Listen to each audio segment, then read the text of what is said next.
I cannot think of a better way to finish a Tuesday night than with Sky News contributors Joe Hildebrand and Will Kingston. Welcome to you both.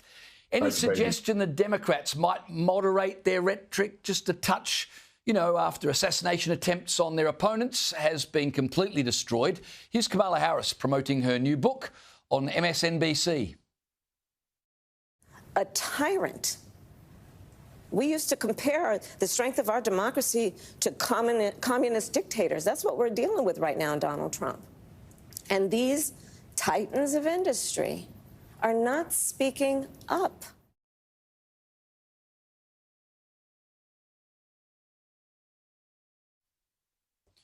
Joe, is Trump a communist dictator? And if he's not, why is she saying that? Well, I don't think Kamala Harris actually knows why she says anything. And it's, again, a very illuminating reminder of why the Democrats lost the 2024 presidential election and pretty much every other contest, including both the House of Reps and the Senate. Kamala Harris's explanations for anything are just almost impenetrable. I think part of what she might be saying is that Trump is trashing US democratic institutions, and there's plenty of truth in that, but also that he's waging a kind of trade war which harks back to protectionism with his tariffs that he's applying on all other countries, including Australia, although we are at the lowest end. And is she saying that that is the actions of a protectionist, socialist, communist dictator? I mean, she doesn't really seem to know, although that seems to be what she's appealing to the so-called titans of industry to speak out against. But the truth is that Trump is responding to a need felt by many American workers that they did feel like their industries were under threat from other countries and from climate change. And the Democrats simply failed to address that. They failed to properly harness their working class base. And that is a tragedy for the centre left. Will Kingston, I personally find it hard to keep up. Before the election, Trump was a Nazi.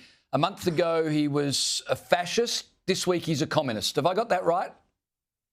Something like that. Well, to Joe's point, the term itself doesn't really matter. If you ask Kamala Harris or indeed anyone who uses this type of language what communism or fascism means, I think they would struggle to give you a coherent answer. It's more that it's coded messaging to their supporters. They are trying to say that conservatives are dangerous, that they're extremists. And as a result of that, you can't reason with an extremist. You can't debate them. You can't argue with them.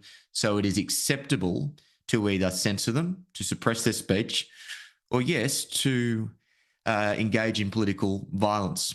There is a permission structure in this language, James, that enables political violence in a way that you do not see on the right. That's why I've said several times now in the wake of Charlie Kirk's assassination that what we're seeing on the left side of politics is that political violence is inherent in the ideology. There is a permission structure within the ideology in a way that there just is not on the right. This whole language is just a way to basically say you do not reason with these people. You actually engage in far more nefarious ways of stopping them. It is incredibly dangerous to our political discourse. Yeah, I think you're absolutely right. But here's the bad news. It gets worse. Kamala Harris went on to claim in this interview on MSNBC that she was so worried about Pete Buttigieg facing discrimination for being gay and damaging her campaign that, well, she discriminated against him for being gay. She did exactly what she said she was worried about to him. Have a listen.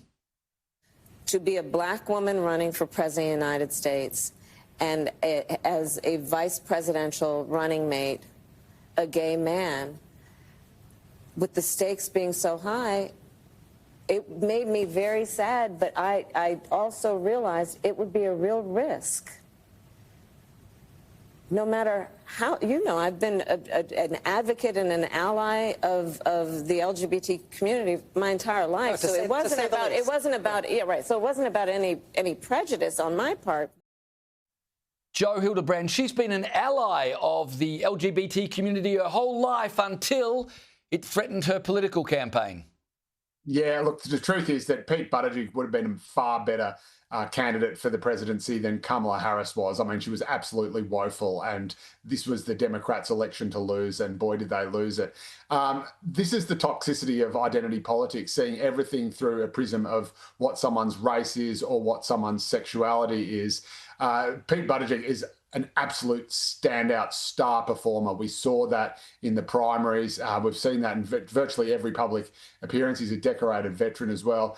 I think, having someone who, again, was chosen, and Joe Biden made this clear, on the basis of their sex and of the color of their skin, has been an abject, absolute, thorough, complete failure for the left in the United States. And the fact that she is doing now, first she denied what Rachel Maddow said, that she said he couldn't run because he was gay. And then she said in her own impenetrable, voluminous Waldorf word salad way that, in fact, that's exactly what she did.